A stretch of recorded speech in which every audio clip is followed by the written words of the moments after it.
Hi, I'm Jeremy, and today we're going to take a look at the 2008 winner of the Spiel des Jahres, and this is part of my continuing series on the winners of that award.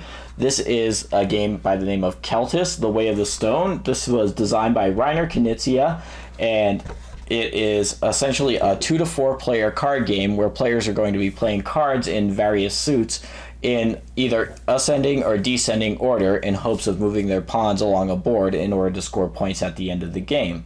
This is a re-implementation of one of Reiner Knizia's most famous games, Lost Cities, which was a 2-player only card game.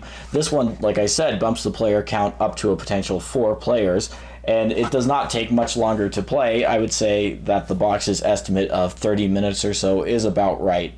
The box says that the game is for ages 10 and up, and let me take a minute to show you how it plays, and I'll come back and let you know what I think about it. So I've set up here a game of Keltis that would be a few turns into a 2-player game. And they should note that in a 2-player game, the first thing that you're going to do is draw out at random 30 cards and set them aside. That won't be necessary in a 3 or 4-player game. And then each player is going to get dealt 8 cards, and these cards are basically in 5 different suits, which correspond to these different rows on the game board. So they're just colored suits with the symbol in case somebody's colorblind. And they are in values that range from 0 to 10. And the way that the game works is that each turn a player, and these cards will be hidden from the other player typically, I just have them here for the sake of demonstration. Each turn a player will play one card to their display in front of them and then move a piece among one of the rows that matches the color of the card played. So the other option is that a player could choose to discard, and there will be a discard pile of each separate suit. So the way that that's going to work in practice is more complicated because when placing these cards, you could either start with a low number and build upward or start with a high number and build downward. So for example, this player playing green has started with a 2, then they could play another 2 on it, then they've played a 3. And so the next number that they'll play will have to be another 3 or 4 or higher. They would never be able to play the 1 or the 0 in green because they've already gone past that number. So once you play your second card in a suit, you're typically going to be dictating the direction that you're building your chain. So for every time that you're playing a card in front of you, you'll advance 1 space along these tracks, and you'll notice that these tracks have points that you'll score at the end of the game based on the position of your little figures. Each player will get 5 figures as well as a scoring marker. So these first 3 spaces in each space will actually give you negative points. So if you would start playing blue cards and never advance the blue card, or play more blue cards to advance your pawn further, you would get negative points at the end of the game. However, if you get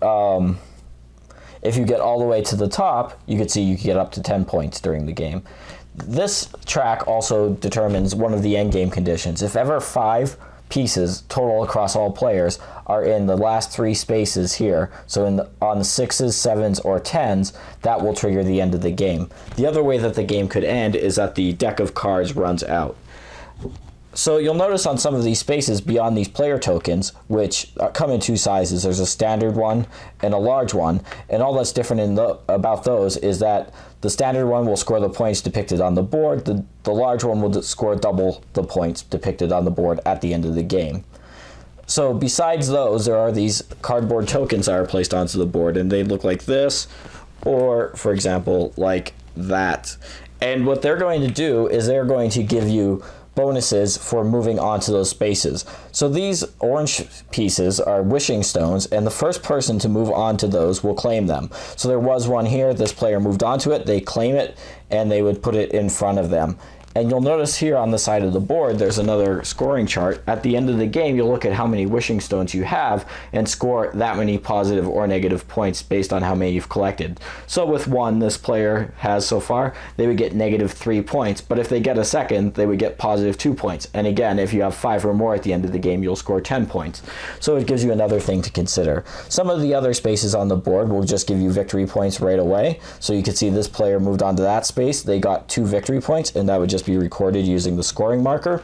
And then there are also these gold spaces here, which when you move onto them, you'll get an extra movement, and you can move the pawn that moved onto that space, or you can move any of your other pawns. One restriction about these pawns is that there's a limit of 1 pawn per row.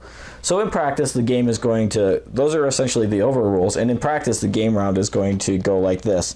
So let's say it's this player's turn. They might choose, you notice they have this green 0 now, and they've already surpassed 0, so they could discard that out to get it out of their hand.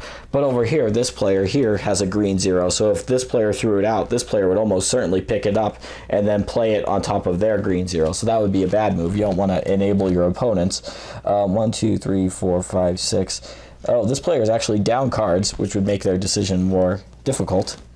So unless I have some hiding back here. Yeah, it looks like 1, 2, 3, 4, 5, 6, 7, 8. So they're at 8 now. And they have to play one of these cards, like I said, or discard it. So in this case, this player might, for example, choose to begin to play onto these brown spaces. So they would just play their card in front of them, face up, and then they would advance their marker, and this is a gray player, onto that space. And it's okay if there are more than one piece on a given space.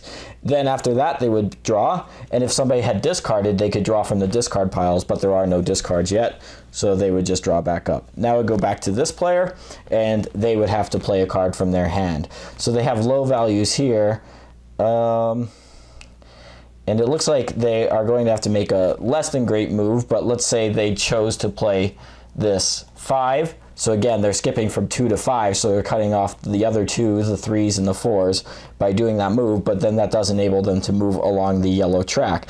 So they would just slide their piece up like that and draw a card. And so this is just how the game is going to play, with players either playing to the board or playing to move on the board, or discarding a card and then drawing at the end of their turn. And again, the game will go until 5 pieces total are above in these last 3 spots on the board, or until the deck runs out. At that point, you'll tally up the points for each player on the board based on their positions. If players still have pieces that they never moved, meaning they never played a card in a given color, those will count for 0. They won't be positive or negative. You'll look at the points scored during the game for landing on these bonus tiles, and you'll also score points for the number of wishing stones that have been collected. The player with the most points would win.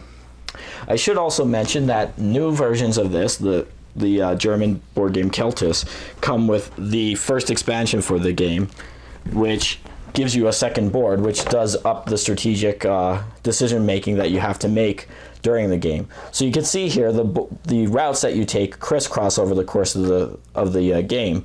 So to move on these spaces, you can play any card, but then when you get to this space, you have to either play a pink or a green.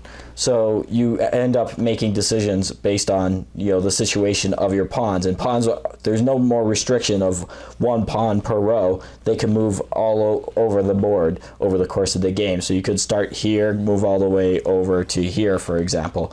And otherwise it plays similarly, but just this change in the layout makes it a much more strategic game than the base game. And now it does come with the new printings of Keltis in Germany. So I just thought I'd point that out as well. Alright, so that is Keltis, and I think among the more recent Spiel des Jahres winners, this was somewhat more controversial than many, partially because this is just a thinly re-themed re-implementation of the Lost Cities card game, which was already held as a classic. Although others games that have won the Spiel des Jahres have done the same thing, such as Zooloretto being a re-implementation of Coloretto, Rummikub being a re-implementation of Rummy, and so on. This one, for some reason, rubbed people the wrong way, but I think it's an absolutely worthy winner of the award, and I think that it's terrific insofar as it brings that Lost Cities card game, which was absolutely a classic at the time of this game's release, and allows you to play with 4 players. For me, I'll say that this is almost more of a game system than a game at this point. I like the original Lost Cities a great deal. I like the Keltis board game all right. It's relatively simple. I really do like the expansion. That's that second board that I showed in the rules overview, because that makes it a much more strategic game. I like that one a great deal. But also in this box, I keep the original Lost Cities board game, which is the American release of Keltis. I tend not to prefer that one over Keltis. And I also keep another spin-off game by the name of Keltis the Oracle, and that is where all of the track is just one giant track where all of the colors are intermingled and you have to move pawns along that. And that's an interesting variation on the game as well. Beyond that, then, there's also a version called Keltis the Card Game, which is essentially a card game version of the board game that was based on the card game, and that runs up to 4 players as well. So that performs a lot of the same function as this board game does, although the expansion is another beast entirely, like I said. And then there's a Keltis mini game that is a tile flipping game, which I like a lot as well as among small filler games. So there are many, many versions of this. I actually forgot the Keltis dice game, which is a cute little dice game that you can knock off in about 15 minutes or so.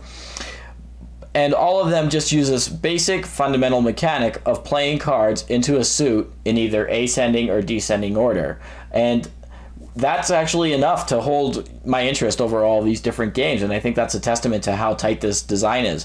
When you're playing the game, you're going to be considering not only, you know, the chance of getting a card that would fit into the gap that you'd be creating by playing a new card, but you'll be considering what other players are doing. You could look at their cards, their open information, and determine what your chances are of drawing a card to extend your pawn along the path. Also, it becomes very important, especially near the end game, to consider discards. Often you're going to have a hand clogged full of cards that you can't use, but your opponents can, so you'll be loath to discard them. And I like that interesting bit of tension, especially in something that plays so quickly and works so well as, you know, a family game. I've definitely played this game with family, and I've had no problem explaining the rules. It's something that is very intuitive, and it's something that I think, you know, is a great winner of the Spiel des Jahres. Even though it does have a board, it has the feel of a classic card game, but it's not quite, you know, a trick-taking game or, you know, a rummy game. It's something that's unique, and it stands on its own, you know, which is why that I think it holds up and works over all these different variants. So in all, you know, although this choice has been somewhat derided by some of the board gaming public, I think that this is a terrific family game. It's as a system overall, I prefer it versus the individual Keltis game that won the award. But again, now it comes packed with that expansion, which is just fantastic. So I would have no reservations at all about encouraging people to buy this. The Lost Cities board game, which is more readily available in America, is fine. And I usually, when I play that, you can play the that game with these rules. It's just I usually will play that over just one round, whereas that game wants you to play for 3 rounds, which I think makes it drag on a little bit longer than it needs to. So in all, I give a really high recommendation to Keltis, and thanks for watching.